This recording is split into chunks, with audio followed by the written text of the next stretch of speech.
Iran যুদ্ধের জন্য যেভাবে যুক্তরাষ্ট্রকে রাজি করিয়েছে ইসরায়েল, তার বর্ণনা দিয়ে এক চাঞ্চল্যকর তথ্য দিয়েছে মার্কিন প্রভাবশালী গণমাধ্যম নিউ ইয়র্ক টাইমস। একই সঙ্গে তার সম্পূরক তথ্য দিয়ে আরও চাঞ্চল্য সৃষ্টি করেছে ফ্রান্সের প্রভাবশালী গণমাধ্যম ফ্রান্স 24। মূলত ইরান যুদ্ধে যুক্তরাষ্ট্রকে টেনে আনতে ফেব্রুয়ারিতে ইসরায়েলের প্রধানমন্ত্রী বেনিয়ামিন নেতানিয়াহু হোয়াইট হাউসের অন্দরমহলে প্রবেশ করেন।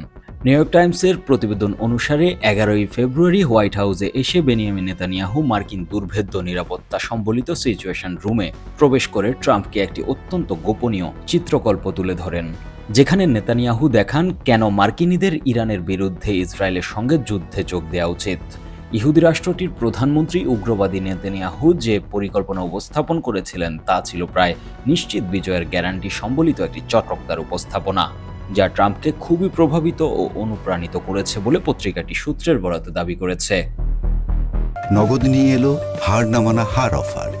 সর্বনিম্ন 10,000 টাকা রেমিটেন্স নগদে পাঠালে থাকছে স্বর্ণের হার জেতার সুযোগ। ইসরায়েলি প্রধানমন্ত্রীর যুক্তি ছিল যে ইরানের ব্যালিস্টিক ক্ষেপণাস্ত্র কর্মসূচি কয়েক সপ্তাহের মধ্যেই তারা ধ্বংস করতে পারবে, এমনকি ইরান হরমুজ প্রণালীও বন্ধ করতে পারবে না।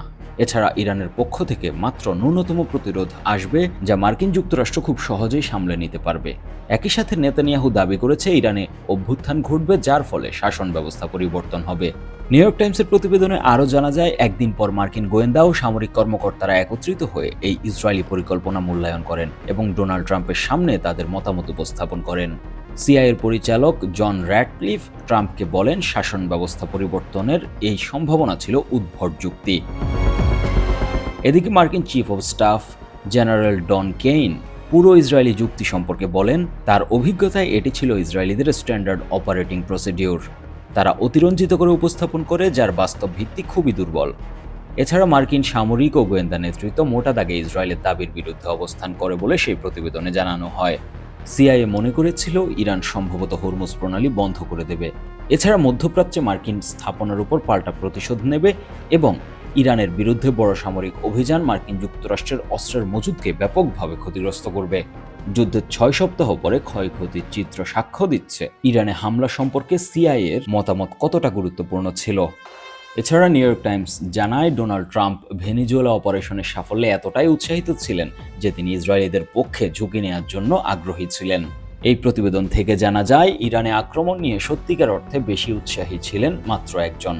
তিনি হলেন উগ্র ধর্মান্ধ হিসেবে পরিচিত ট্রাম্পের প্রতিরক্ষা সচিব পিট হেগসেথ। তবে নিউ ইয়র্ক টাইমসের প্রতিবেদন অনুসারে এই যুদ্ধের বিরুদ্ধে সবচেয়ে বেশি বিরোধিতা করেছিলেন মার্কিন ভাইস প্রেসিডেন্ট জেডি ভান্স, যিনি অন্য দেশের বিরুদ্ধে মার্কিন যুক্তরাষ্ট্রের যুদ্ধ শুরু করার বিরোধিতায় নিজের কর্মজীবন গড়ে তুলেছিলেন। তার কাছে এই যুদ্ধ ছিল মার্কিন ভোটারদের সঙ্গে বিশ্বাসঘাতকতার শামিল। তবে ট্রাম্প প্রশাসনের সব কর্মকর্তা যুদ্ধের বিরোধিতা করলেও যখন ট্রাম্প স্পষ্ট করে ইরানের সঙ্গে যুদ্ধে এগিয়ে যাওয়ার সিদ্ধান্ত নেন, তখন বাকিরা মৌনভাবে তা মেনে নেয়।